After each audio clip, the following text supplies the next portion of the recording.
Thank you. I had no idea I was pregnant. And how did you find out? I mean, I haven't told anybody. But yeah, thank you. It's gonna be quadruplets times two. So I'm gonna have 10 babies at once. Thank you. Thank you. From California.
Hi everybody, my name is Story Grub. I like to draw.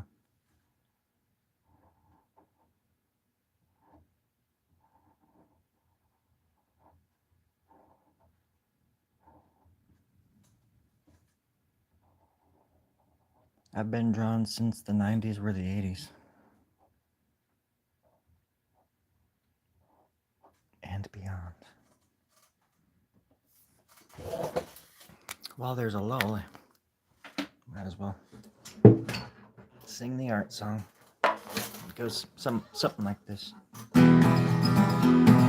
Art, art on my back, in my brain, in the toilet. Art, art everywhere, in my clothing, in my hair, on your face and out the back door. Oh yeah. Hold on. What's up? Must come down. I learned to draw when I was negative 4 years old and negative 432 AD.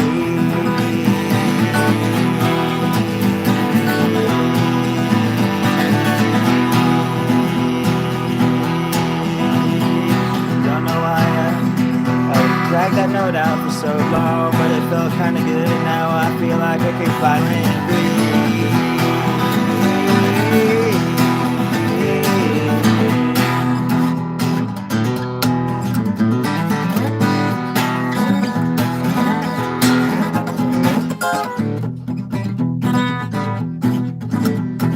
Art, art everywhere, in my toilet, in my hair.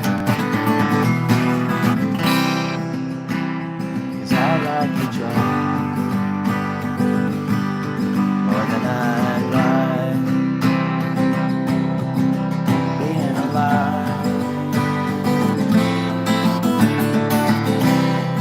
I'm not living here,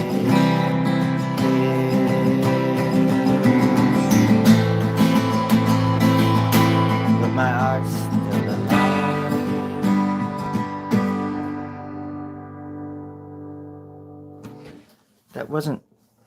That wasn't the song I was trying to play, but that's the one that you got. Can you sign my name at the bottom of your heart, darling? Or just a little gone and do it. A country-fried TNT, you and me in the country. Joe Sixpack, absolutely not. Because then you'll leave and you'll never come back. And you asked that before you even subscribed. I had my producer check on you. Oh, yeah, he hasn't subscribed yet, Story. Yeah, I know, Terry. Thank you. Oh, you're welcome. I'm keeping my eye out. Thank you, Terry. I appreciate that. It's okay. It's okay. You don't have to be sad. Everybody's sad, and we're all gonna die. So that's just one more thing. One more notch on the belt. One more flick on the wrist. One more jerk of the hip. I think I just broke a rib. But I did it for you, Sixpack. I did it for you. And I can honestly say that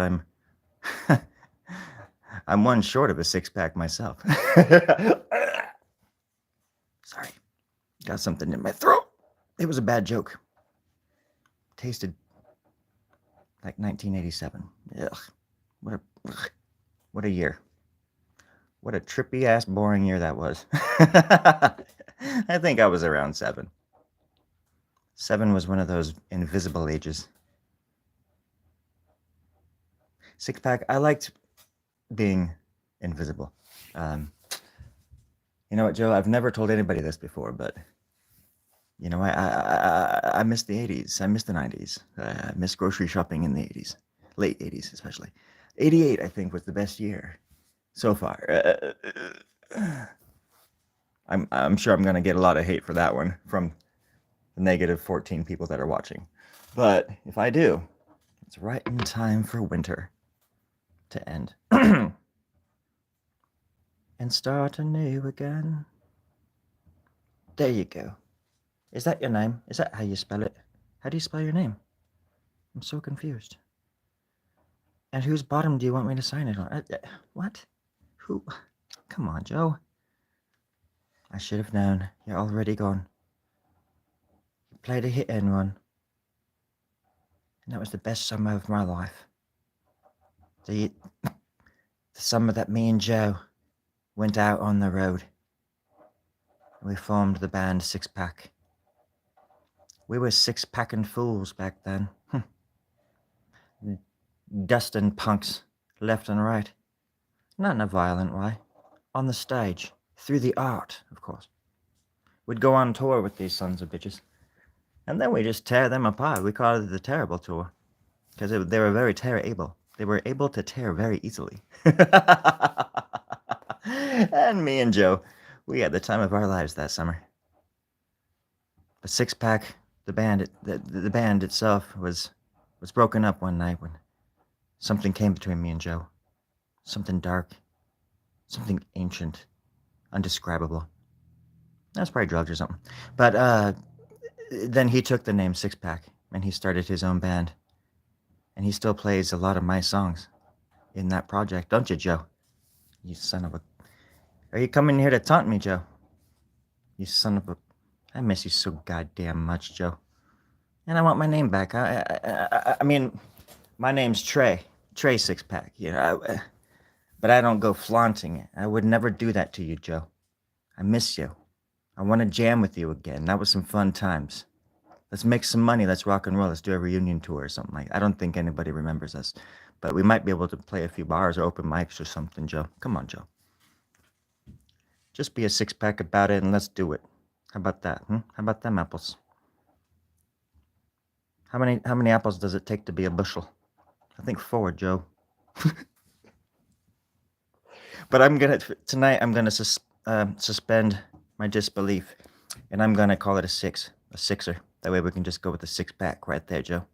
I miss you so goddamn much. It was the best summer of my life. Oh gosh, I keep drawing off target. Got me all flustered. I'm drawing some kind of brain right there, so I'm just gonna add these little things to it. How about that? Joe, can you give me some feedback? I'm a little bit lost without you. There we go. That's actually pretty good, right? Okay.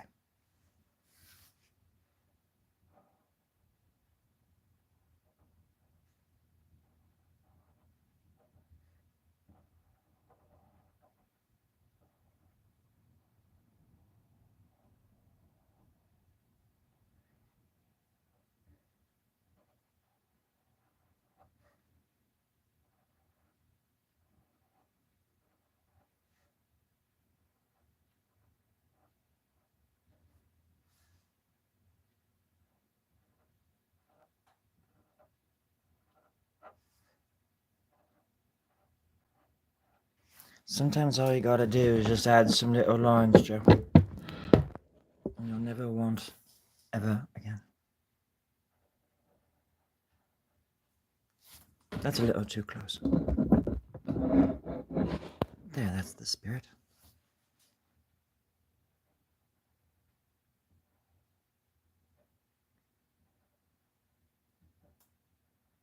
I'm just gonna draw a little face there.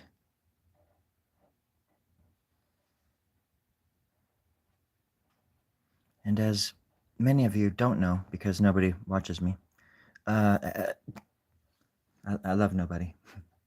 Oh shit. The fun thing about my channel is that sometimes I say I'm not gonna do something, and then I do it anyways. Because it's my channel, and I can do what the heck I want. To a degree.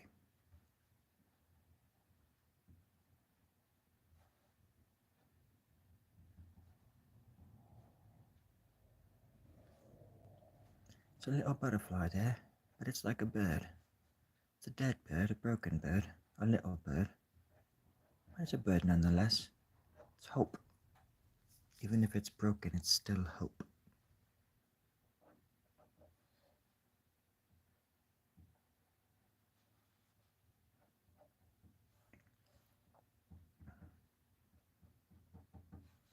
I think that's me right there.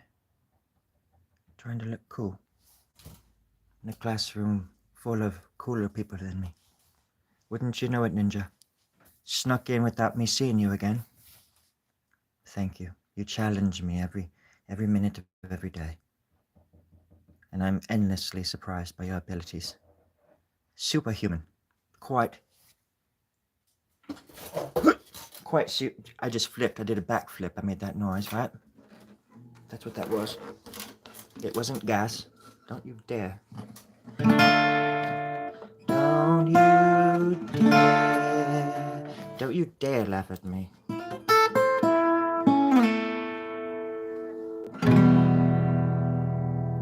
Or do. It's completely up to you.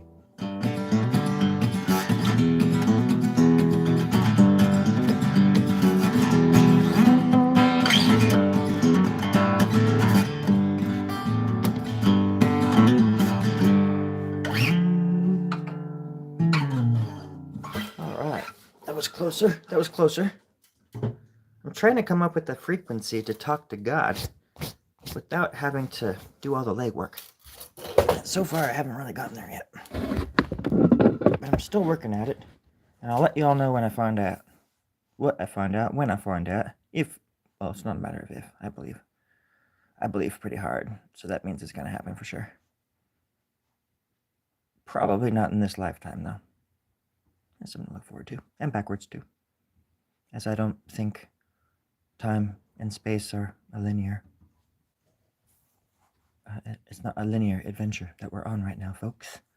It just seems that way because we are dreaming. Because your dreams are deeper and darker than ever. And every time you step out the house, nothing really seems quite real, does it? No. And when you go to jail, and you're sitting in there, under arrest, and you somehow manage to bend the bars, and you and your friends can escape. What do you call that? Magic? No.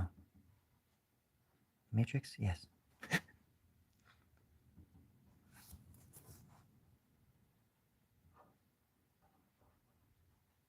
It all comes crashing in at once. Not on all of us, though.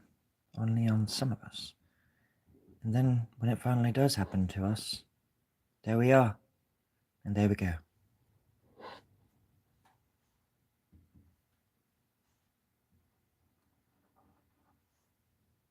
And it's all because of us and how we've been here before, doing it over and over and over again throughout all of the ages of all eternity. Isn't that a gas? It's quite a gas. Not sure what that means.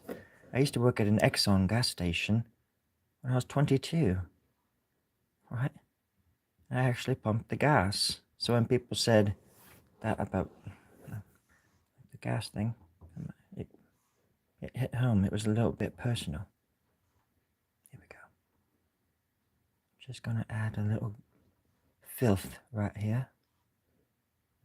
Maybe just a little, I don't know, some toes. Maybe just some toes and just a foot. Just some kind of leg. Hidden within the realms of Neverland and nowhere. Sounds like a place that I want to be.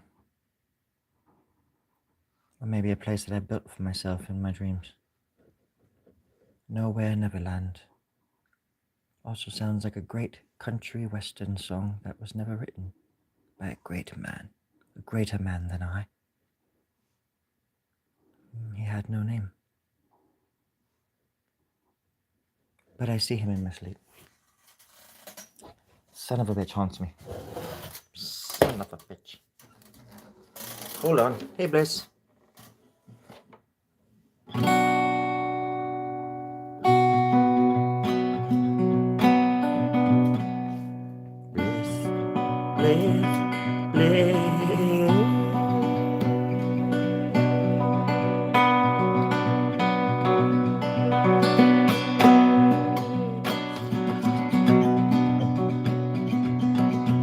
On my list.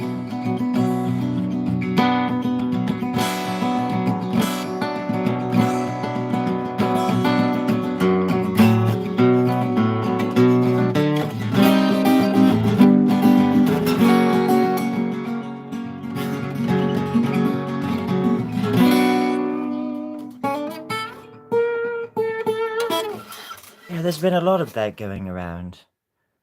Right, you're doing that right now? A public fury suit. Like angry? Hold on. We've got to talk about this. Hold on. Hello. Tell me all about your fury. What is going on here? Bliss, tell me all about it. It does say fury, right? How many R's? Fury. Spanish for anger, right? Absolutely. Devilish. Oh! Hold on. Don't look at me like that. As a matter of fact, don't look at me at all.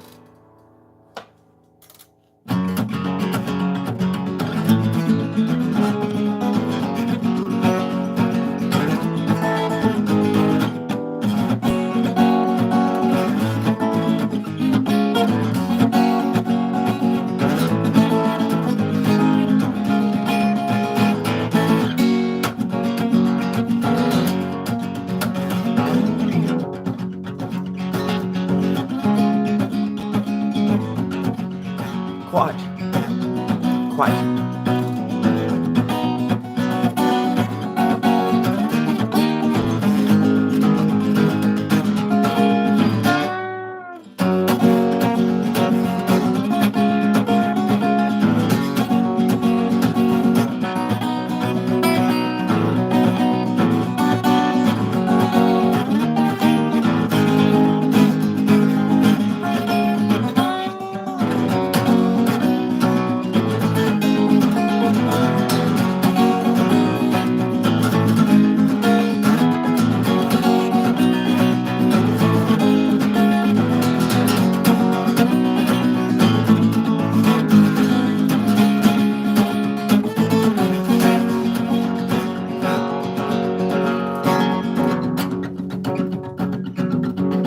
I'm only half human now.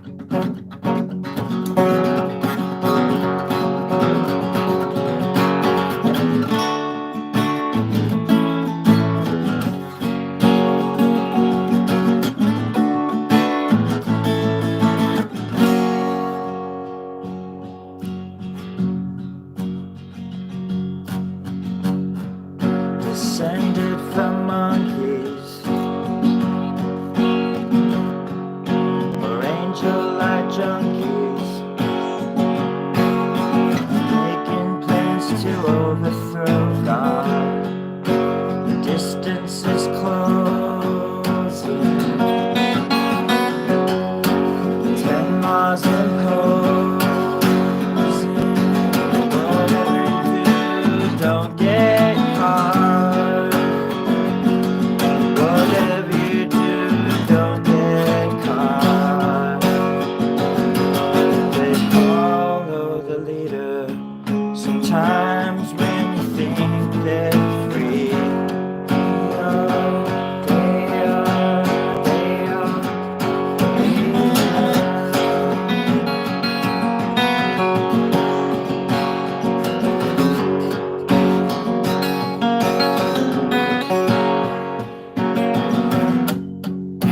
Strap on your children. They're ready and willing.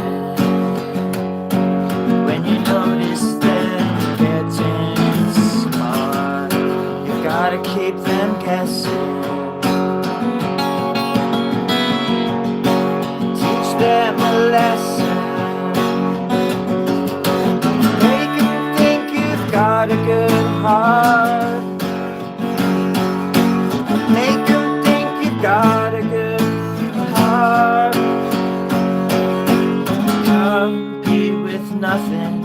Sometimes when you think you're dead, you are, you are, you are, you are, you are, you are, you are, you are, you are, you are.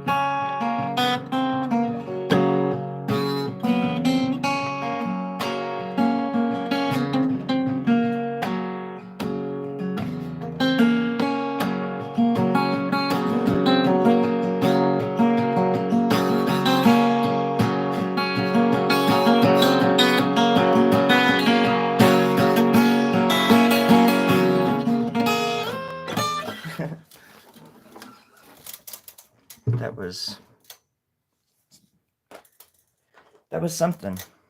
Still trying to figure out how to work this capo thing upside. I think you put it in the sound hole. And it's supposed to help you play the guitar better. I like capos, but things like that. I'm not good with other tuning on guitars other than the basics. I know 500, I've written like 500 songs, but I only know like 10 chords. And a bunch of power chords.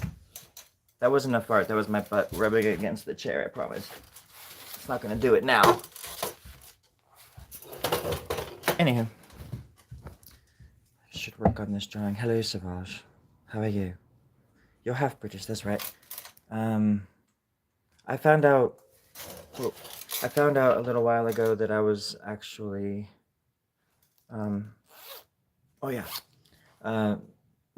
I thought I was always Irish, more Irish than I was anything else.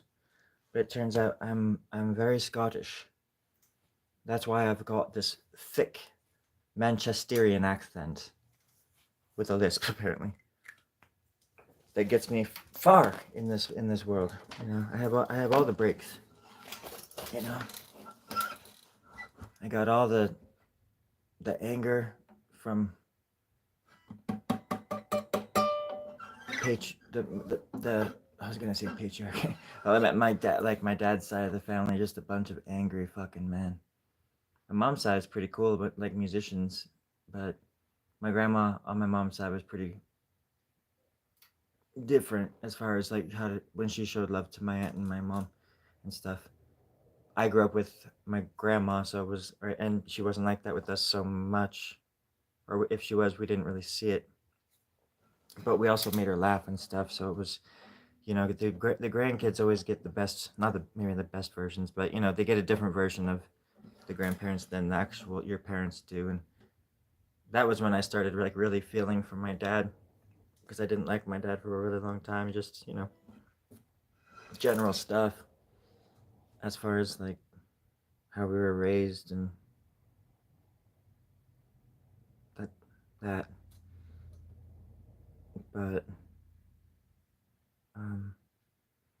but you know, once I got older and I realized that, you know, he had to go through all of that with his own dad, my grandpa, he was a mean motherfucker. Just like a bunch of like, yeah, like kind of like authoritarian dudes in my family. Like I mean, you know, like sheriffs and stuff. I come from a long line of sheriffs and cowboys and just roughneck dudes. I don't know where the hell I came from. Some kind of like little familial cosmic joke.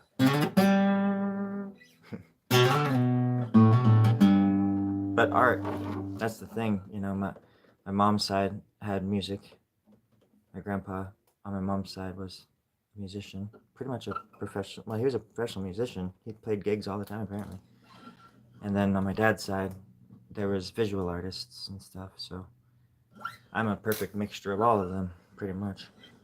I wouldn't say perfect, I just mean like I'm a decent mixture of all of my, or maybe even a culmination, you know, like it's interesting. People think that creative people come out of nowhere or something like that, but for me it was always an escape. And I knew I was pretty good at drawing when I was a kid. For some reason I just knew it, so I just kept doing it. And it was just the best way to escape into my own little like worlds and stuff. And I was drawing comic books, like full-on comic books by the time I was in the 5th grade, like 25 pages long and stuff like that. They were horrible. I still have like this. I don't know what happened to the first one I ever did. I had a character called Captain Z. What is that? Oh, it's in the, probably one of these things up here. But yeah, he was a cool character. My comic books were very violent, super violent, because I was into comic books at that point. And my stepbrother Jared showed me all these like gnarly, just graphic novels, and like The Crow, the graphic novel, and the first Teenage Mutant Ninja Turtle comic books, like the graphic novels. There's 4 of them, and they were gory and bloody and awesome and violent and like I mean they cut the shredder into pieces and stuff pretty much. It's like insane.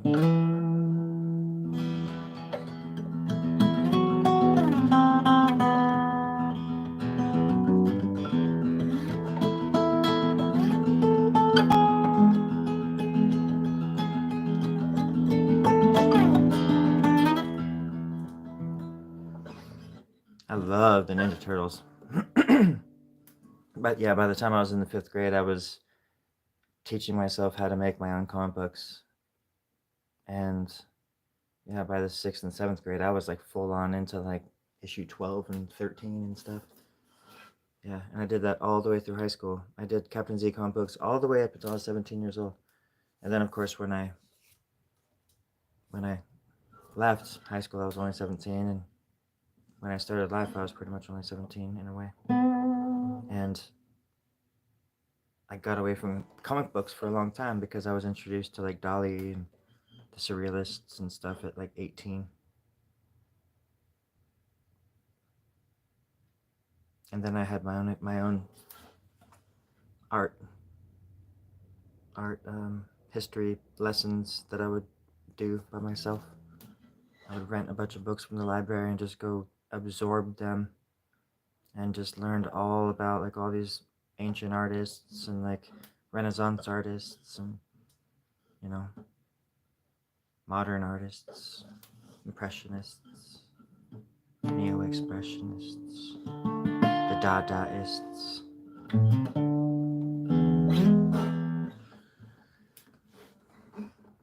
That was such an exciting time too. I was only 20 at that point when I was teaching myself about the artists of the world.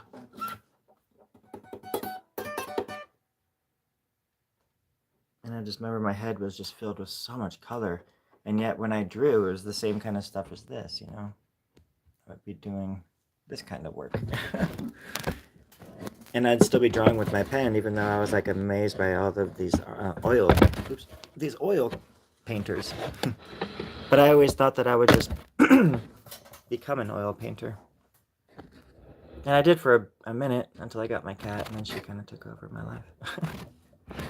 And I didn't want her to get oil paint all over her coat. So I had to stop painting for a minute. But yeah, but the thing was there, I somehow even then still knew that it was the same sort of energy that I was trying, or like the same creative source that I was drawing from, pun intended. It was that same creative juice that we all can tap into when we need to, or when we have creative bursts. You know, a lot of us can just tap right into it out of nowhere without any, with ease, I should say. And that might sound like fun, but sometimes it's just very exhausting, because you can't enjoy yourself. You can't enjoy like moments like other people seem to be able to do, because they can be content in the moment, and I'm just always waiting to draw or play guitar or whatever. Just always. It never turns off. And the only time it ever did turn off was when I took some muscle relaxers because my body's all messed up. And that was just the most depressing that was the most depressing thing ever. It's just like I don't ever want to do muscle relaxers again. It seems crazy.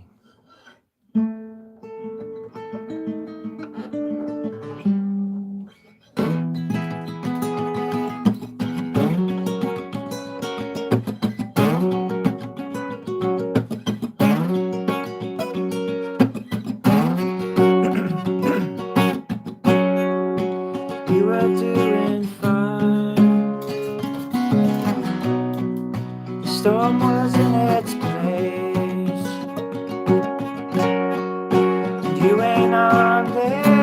time,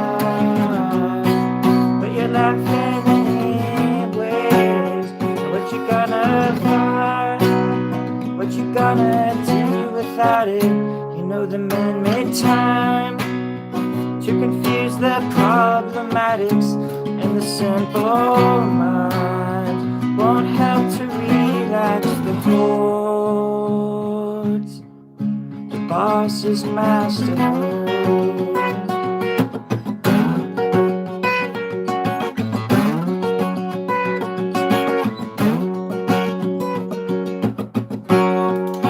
We owe it to mankind. The little bastards got it all. And even in landslide, we're the last of the sevenfold. And what you gonna find? What you gonna do without it? You know the man-made time to confuse the problematics, and the simple minds won't help to relax the hordes. The boss is masterful. The boss is masterful. The boss is masterful.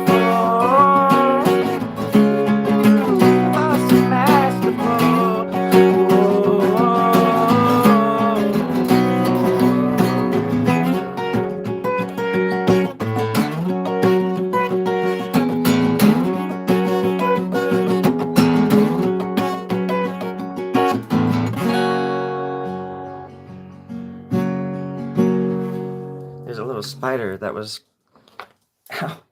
going across the floor, and I was watching it down there, and it stopped, and it just turned and is facing me now, and just like watching me. And I know it has a bunch of eyes, I just can't see him. And I'm just like wondering what I look like to that little spider. He's healthy. That's for darn sure. Oh. Just as I hope you are all healthy out there. Hey, Nate's. You are back. Nate's. JJ. Holy waffle Sundays. What's going on here? In the way. Something in the way. You know, the funny thing about that, Mr. Waffles, is that's the first song I ever learned on guitar. Because it's literally just... it's literally... I don't think I can get... if I sang it, I would be copywritten. I actually did a video of a Flaming Lips song I covered from 2010. And I tried to make it a short, because it was under 3 minutes. And I got it blocked. They blocked it. So like the copyright is really strict on YouTube, which is weird, because it's like that's how I thought people get discovered and stuff like that, you know, or how do other people get away with that kind of stuff? I guess they get permission, or they work something out, right? I don't know. Okay, later, Nate's. Amiel, you be cool. Thanks for stopping by again, man. But yeah, it's really just all you do is bar. I think it was just literally like you just bar these chords. And that's why I liked it so much, because it was so easy. It's just like, yeah, or you know, it's just really simple, and just barring the chords. But yeah, I would definitely get copywritten if I did that. I would love to play some Nirvana. Those are I was thinking about that the other day. I heard "Come As You Are" on the radio, and I remember just when I was 15, man, just like listening to that album, and I guess that was like 1995, and analyzing it like crazy. And, oh, that's right. And then one night, I had headphones, and my mom and my stepdad and I were in the living room watching TV, and I had my headphones in, and I would just like listen to that album over and over and over, because that was also when I started learning how to play the guitar. in like April, I guess, of 95. So, but that was getting into Nirvana in a huge freaking way because I just identified with Kurt on so many freaking levels. Like, from what little I had seen of him, the way because I had Live Tonight sold out on VHS, and I used to watch it all the time. But I was like a little fanboy. My dad was a cop too, and he wasn't a fan of Kurt, you know, and my pretty much obsession with him because I was very very poetic and very like in your face with my art. I was like even more so than I am now, I think, and just very fearless, I guess. And of course, a very what's the word I'm looking for? Um, my dad was very oppressive. I don't know the word I'm looking for. It escapes me, but it fueled my desire to make art more than just the way everybody else seemed to look at it, or I guess it more punk or more alternative, even though I didn't know that at the time. I didn't wasn't what I was striving for. But it was the 90s. It was like 95, so it was the perfect time to be doing that. But I didn't. I don't know.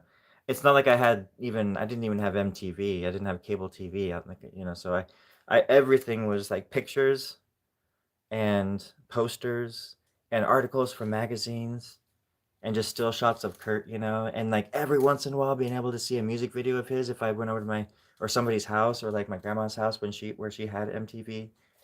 Um, but yeah. But then I was thinking about it too because I also had a friend named David Bracy who I grew up with and stuff, and we ended up playing in our first band together. He plays drums, and I was the guitarist, obviously. But I think Kurt was like a perfect blend between me and David because David is a crazy motherfucker, and he's just wild, and he'll fight you for shit. And Kurt was like that too. Like for as gentle as Kurt actually was, appearingly so, he was a scrapper. Um, he wasn't afraid to throw punches. I admire that about him, but I've always been somewhat of a pacifist, and that's how I lost my front tooth because I didn't fight back, and it got me nowhere. And there's not a day or a dream that doesn't go by that I don't think about like what I would have done that night differently had I not gotten blindsided by these morons. But it was destined. It's a long story, but yeah, it was destiny. And I needed that. I needed to have these stories now so I can look back and be like, these like certain milestones in my life. Several where I should not even be here anymore. Like, oh yeah, I can't believe I woke up from that. That was my late or early 30s. Anyway, sorry. I don't even know what I'm talking about. Teen Spirit. Yeah, that's a good song. I guess. Yeah. I mean I listened to all of their stuff quite deeply, and I really really appreciate there's a B-sides album. I forget what it's called. Like, oh gosh, like it was a play on one of Kurt's songs or words or something like that, or lyrics. And what was it? The version of they do a Velvet Underground version or a cover. Um, if she ever comes down now or something.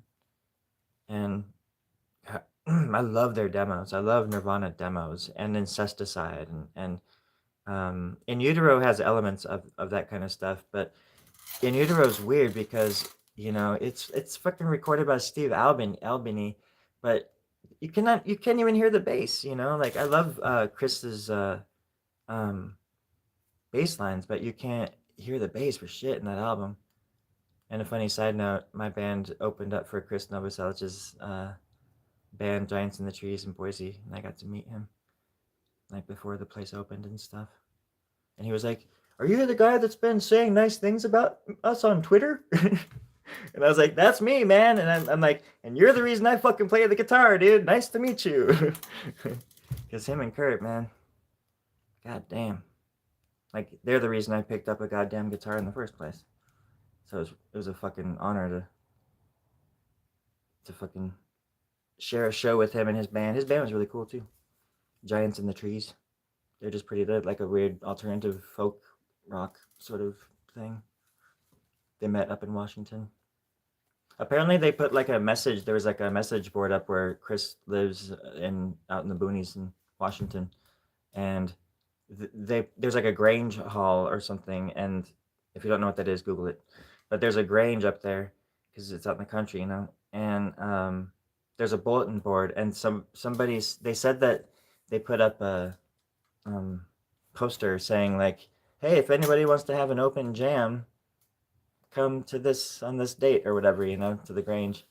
And so they did, and Chris was one of them. Chris Novoselic was one of them.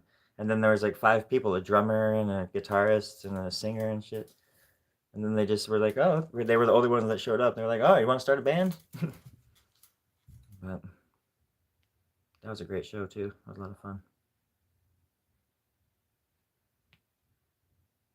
Yeah, lived in Boise for 10 years, and I got to open up for some cool bands. But I don't recommend ever meeting your heroes if you can help it. They'll let you down. Beans? Oh yeah, dude. Oh man, yeah, you're going deep. And then fucking Beans. Now I remember. Yeah, it's like I think it's a high pitched. I sound like Chipmunks or something, if I'm recalling that right. And then that's the same album that has Opinions on it, where he wrote it on the way to the frickin' radio station. Then he played it live on the radio station. Because I get all these songs in my head all the time, you know. But it's one thing to get all these earworms and all these things happening, because I hear like symphonies in my brain. Even now, I thought there was music for a second because I just hear Nirvana songs now. But when I say that, I mean I hear like everything: the kick, the snare, the high, every part of every instrument, as clear as a bell. In time, most of the time as well, you know. Like, if I don't know, everybody's probably like this to a degree, but I could be listening to a song in the garage, go outside for 45 seconds, and come back in and still be singing the same exact, you know, right where it picking up, like, because it keeps. I don't have perfect time, but I'm pretty darn close. And how else can I pat my own back and toot my own horn? No, it's just been a crazy life. I know it's just to have that kind of stuff in your head too.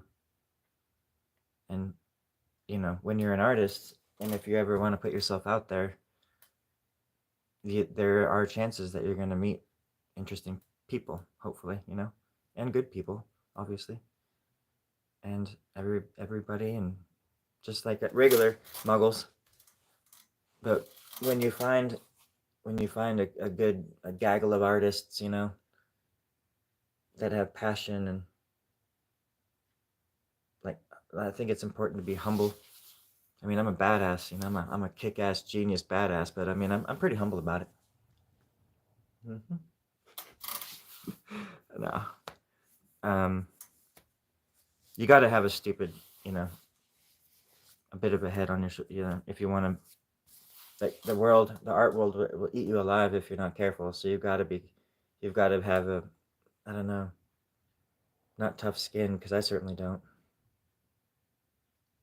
Just got to have a swivel head. You just got to know how to read people, I think, that gets you far in life.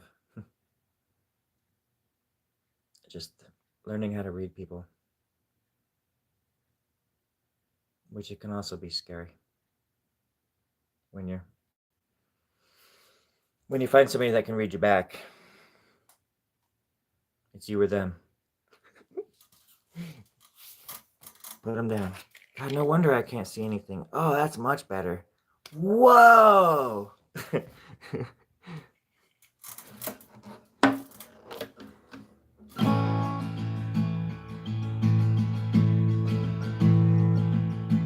Now I can see the light.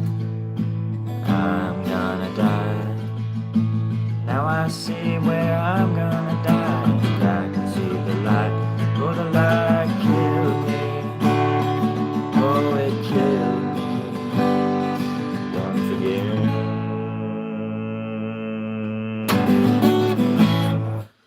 And such. So, put that in your pipe and smoke it.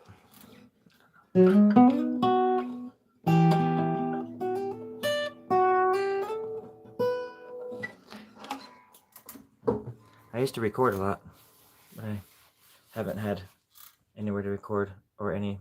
I used to have a computer where I recorded everything on, and I used a certain program and stuff. Had monitors, had a whole home studio, and I pretty much still do, but it's just in shambles now. But back when I was recording, I really took advantage of it, and I gave those songs to. Well, I gave them to the Elvis Presley estate, and I think they flushed them down the toilet. It took them a while, but they finally got the job done. And now I don't have any of that in my life anymore, and all's okay. Okay. I've overstayed my welcome, I can tell. Y'all be careful out there. Y'all be safe. Y'all stick up for the little guy. Be yourselves. And cut yourself some slack. I'm gonna go too, Mr. Waffles. Reading your name over and over just gave me the munchies. I have to say, it did. I appreciate the push out the door. Yeah, the shove out the plane. I appreciate that. I do. You know I do. All right. Everybody else, you be safe. Thank you, Waffles. And if you're going to be dangerous, be safe about it. If not, get it on film. All right. You be safe now. I love you. I truly do.